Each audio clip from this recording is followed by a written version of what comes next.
hearing was published in the Advocate on February 7 of 2019. It's also posted in the town clerk's office. The state ethics laws tell me that I'm supposed to tell you that this is being aired for broadcast. Persons wishing to be heard will be called in the following order. So first order of business, approving the minutes from the January 22nd meeting. And I've read them and.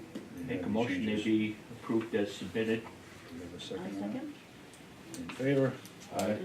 Abstaining? Okay, that's unanimous. Nice. Get meeting mail from Eversource. You know, the general gist of this looks like it's apply herbicides along the power line rights of way, which typically is something that they have the right to do. It's just, this is more of a courtesy than anything else. Just the first paragraph, dear municipal official. So obviously this is going to more than one town. This letter is to inform you that Eversource Energy Eastern Mass tends to selectively apply herbicides in 2019 along the power line rights of way that pass through your municipality. This treatment is conducted as a component of an integrated vegetation management program that uses the appropriate mechanical and/or herbicides treatments to control vegetation in order to encourage the growth of a healthy, early successional ecological communities that benefit wildlife while allowing for the safe delivery of electricity to our customers. So there's hard copies available if anybody really wants it. So that's just them letting us know that that's going to happen. I believe that's all we have for that. So the next item is discussion, Peter Avila, Lake Street, health of our ponds, and I'm guessing that's why you're here, yes, no? No, Peter Avila here. Oh, all right, well, we'll come back to it then, I guess. Okay, old business, no old business. All right, new business, NOI, N-Star, doing business as Eversource Energy, transmission line right-of-way, SE 001-533. Notice of intent was filed by N-Star, DBA, Eversource Energy, for the existing overhead transmission line right-of-way located at Middle Road. The applicant proposes to perform subsurface geotechnical investigations within the buffer zone of a bordering vegetated wetland, or of bordering vegetated wetlands. The applicant is represented by Karen Hansack, I hope I've gotten that correct, of Power Engineers Incorporated. Plan name is Proposed Geotechnical Boring Locations, dated January 2 of 2019. Is that what? That's Yes. All right, the floor is yours. And just for the record, and tell us who you are. I am Karen Hanachek with Power Engineers. You were close. I'm just gonna put this right here. Some things for you, Joanne, first. I did bring the green cards that we received back, as well as the registry of deeds check, and then a signed affidavit of service for the notification. Excellent, thank you. So Eversource is proposing some geotechnical investigations within the existing right-of-way, and I know most of you were out for the site visit that we had a couple of weeks ago. Essentially, these geotechnical investigations consist of the advancement of soil borings at several locations within the existing right-of-way. And typically, these borings are advanced to a depth of about 30 feet, and they are several inches in diameter for each boring location. And these borings are going to be used to obtain the geological conditions, the information present at these locations. So we'll be collecting information such as depth of bedrock, depth of groundwater, the different soil types and profiles that are present at these locations. So in Acushnet, we have a total of 4 soil borings proposed, and 2 are located in wetland. So primarily, the geotechnical contractor will be using on right-of-way access, existing and established on right-of-way access. But for the 2 locations that we do have in wetlands, we'll need to install temporary construction matting. And that matting will be used not only to gain access to that boring location, but also to provide kind of a stable platform for the boring equipment to operate from. And I think when I was speaking with some of you on the site visit, you had some interest in terms of what the geotechnical equipment looked like. So I just prepared a quick photo log showing what some of that equipment does look like. So for the installation of temporary matting that we need to do for 2 locations that are in wetland, we'll have a total of 421 square feet of temporary impact to wetland, and that's spread across 2 different wetland systems. And typically, the boring contractor will come in, they'll install the matting and any soil erosion and sediment controls that might be needed to protect the down gradient resource areas. They'll bring the equipment to the boring location, collect the sample, and once that sample is collected and the information that we need to get from it is obtained, that soil boring hole will be backfilled with the material that was taken from it. And then once that's complete, the equipment and the matting will be removed, and then that temporary impact to the wetland will be restored. Sorry for my voice. I guess total, as I mentioned, it's 421 square feet of temporary impact. In terms of schedule, Eversource would like to complete the boring program in the spring of this year, if possible. We do anticipate the program will take probably a month or so to complete. It's a pretty quick turnaround once they get out there and get the matting established. That's kind of it in a nutshell. Just to reiterate, all the wetland impacts associated with the program are temporary, and will be restored and stabilized once it's complete. I think what might be useful for the broadcast, just, it looks like you've got a map there of where this is gonna happen, if you could hold that up. So Sure. you can see where things are gonna be happening. And this is this right of way is perpendicular to Middle Road, correct? Is that the one? Yeah. Yes, it is. There's actually three map sheets. I don't know if you want the whole. Maybe the top one, though. I get it. Thanks, sir.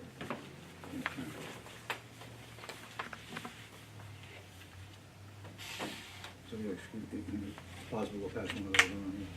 Yeah. Because I wasn't able to be there for that. So Oh, sure. I ended up having to leave early for work. So actually, these maps, I just kind of annotated what the temporary impact to the wetland are. So it includes the square footage per wetland.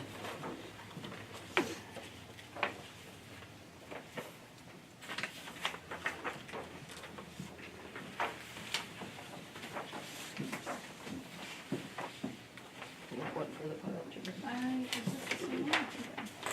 They're the same, just marked what the square footage was per wetland. So, yeah, they're the same.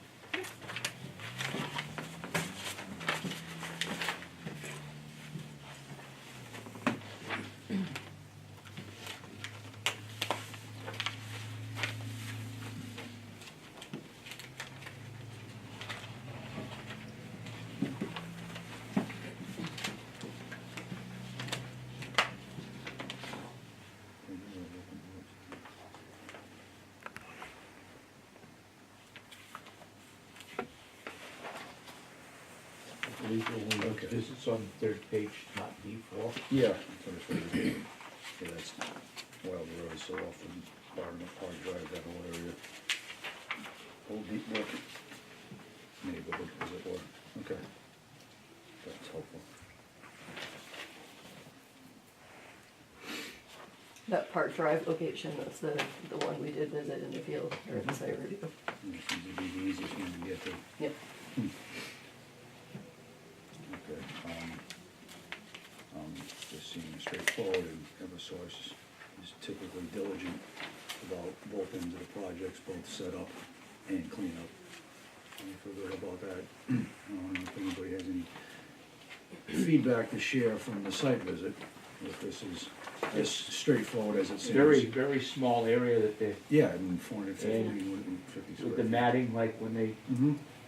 I mean, they're probably not even gonna have to use like the wooden stuff like they did when they did the big project. Mm-hmm.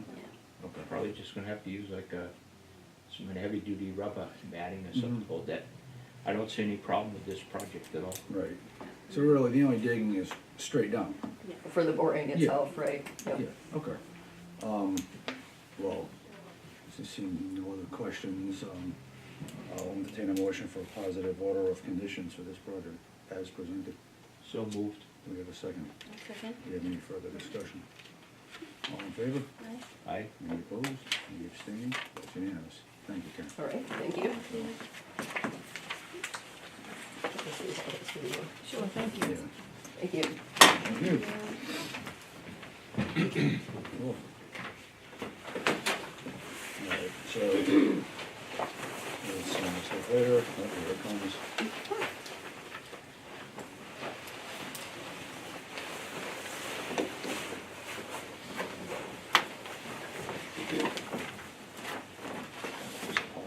Okay, next, we have a COC for Lavera 141, Mattapoisett Road, with file number SE 001-0519. Certificate of compliance was filed by Ronald Olivera for property located at Mattapoisett Road, map 10, lots 9A. The applicant proposed to develop the previously developed riverfront area with the construction of a new single-family home, well, driveway, on-site sewage disposal system, and grading. The applicant is represented by S&K Engineering, plan name septic system design plan. That plan is dated May 7 of 2017. Those for the minutes. So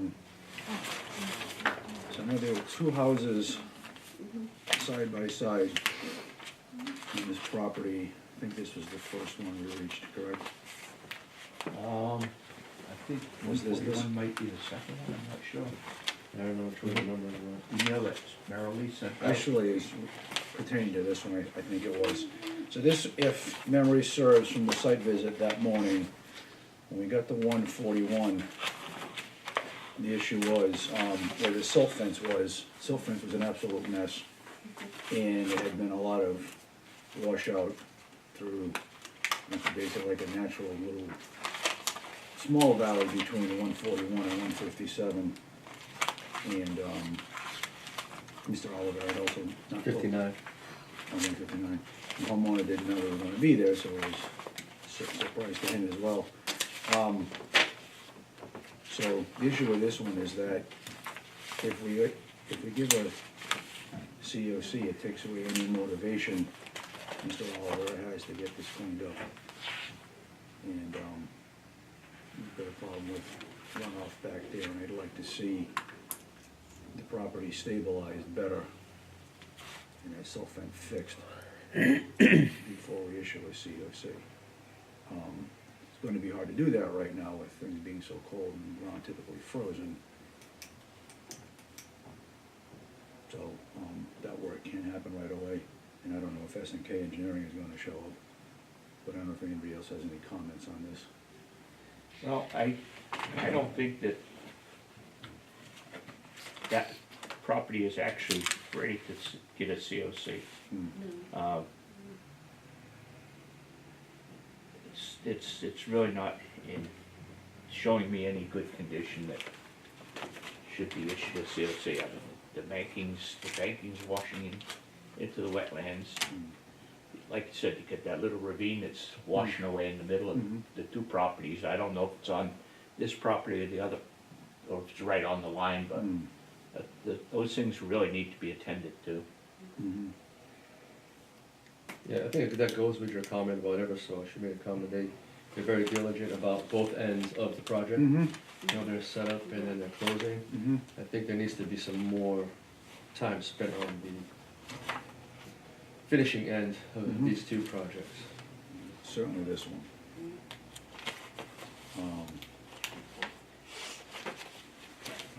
So if anybody else have any feedback? All right, so I'll take a motion to deny a COC for this. So moved. Okay, we have a second for denying. A second. Any further discussion? All in favor? Aye. Opposed, abstaining? Okay. Do you have to So- provide any circumstances or he'll have to get with the Well, I mean, so we'll follow up on it, but for the record, record. The silt fence needs to be put back in place. Reestablished. Reestablished is a great word for that. Anything that had washed up against it needs to be put back up onto the property and needs to be reseeded and Engraded. graded, and some grass has to take hold before we can issue a COC. And the house is done, it looks like, but the property's not stable. And, we need something on our side to ensure that this is gonna get done. Okay. So that's number 141. The next one is for, if Mr. Oliver has questions, he can check with Merrill. So for the next COC Olivera, 159 Mattapoisett Road, SE 001-0520. Certificate of compliance was filed by Ronald Olivera for property located at Mattapoisett Road, map 10, lot 9C. The applicant proposed demolition of an existing home and barn in the buffer zone to a bordering vegetated wetland, construction of a new single-family home, septic, grading, and well in the buffer zone. The applicant is represented by S&K Engineer. System design plan, that plan is also dated May 7th, 2017. So this is the one that's adjacent to that, Right. the tree, all the trees there. And this There's is a the one waterway there. This is the one that abuts the stream, Right. 159. This is the one that we approached first. Yeah. Yeah, that was somewhat better in condition compared to, I agree. 141. Right. Yeah, I didn't walk away from this one feeling like it was lacking or needing. I don't know if anybody else has any feelings about this. This one had better done, this The property. grading was stabilized. also a little different than Correct. this one, so that helped. Mhm. Yeah. too. Mhm. All right, then we can The only questions I have is this, where is the wash? That's between the two properties, is it on this one or is it on the other one? right, I'm not sure. all right. So with that in mind, and this is a question that Mr. Olivera can answer for us, the point you just brought up. I'll also, I'll take a motion to deny until we get an answer to that question. If it turns out it's on the other property, then this one is good to go. Pending confirmation of that Yes. So, location. we need a motion to deny the COC. Yes, So that's a motion from Everett. Okay, and we have a second. Do you have any further discussion? In favor of denying the COC? aye. Any opposed or abstaining? Okay. So, again, same notes, just, you had the discussion on that one. The question being, where is that washout? Is it on this property or the other one? Okay, next, we have a COC, N-Star Electric Company, DBA Eversource Energy, 143 Peckham Road. File number is SE 001-0532. A certificate of compliance was filed by Eversource Energy for property located at 143 Peckham Road, map 2, lots 3C and 3D. The applicant proposed to pave the access road entrance apron and install 3 duct banks within the access apron prior to paving in order to establish electric conduits for future light posts within the 100-foot buffer zone to the bordering vegetated wetland. Plan name is Acushnet LNG Facility, LNG Access Road Tie-In Project. Plat plan date is October of 2018. So, This one, yeah, we went out for this one. This is one of the easier site visits we've ever done. yeah. It was pretty level, and the silt fence was as it should have been, Yeah. and the work was done the way it was proposed. So, The SIP house was still intact good. as if it was put up the day before. Mm-hmm. Yeah. So, we can certainly discuss more once we get the motion open. I'll entertain a motion to issue a COC for this property. A second. Somebody needs to make the motion. I I'll can't make the motion. I can't make it. I'll second the motion. Okay. Any further I thought discussion? you were making the motion. So, No. motion by Paul, second by Everett. No further discussion. All in favor? Aye. Any Any opposed? Any abstaining? That's unanimous. The next one is another COC for Paul Raphael, 9 Angora Avenue, file SE 001-0337. A certificate of compliance was filed by Paul Raphael for property located at 9 Angora Ave, map 24, lot 454. The applicant proposed to construct a two-car garage with a recreation room and deck with associated grading. Plan name is as-built, proposed addition site plan. Plan date is May 15 of 2003. Now, was there a site visit to this one recently? Yeah, we went. Yes. We went back to you. Okay. Yeah. So this, It was fine. We're ready to know. this job is more than done. Okay. Yeah. I would think It so. looks like the lawn has been established for quite a while. Yeah, it's nice. Okay. Yeah, this is, yeah, right, I agree, this project was completed some time ago. We're just now visiting it for a COC. So, which typically means it might be put up for sale. Because sometimes Or these some things other don't, action, right, don't yeah. come up until something's gonna happen with the property. This is in that neighborhood of Siamese Drive and Yeah, Yeah. yeah. the misspelled Cheshire, And Cheshire.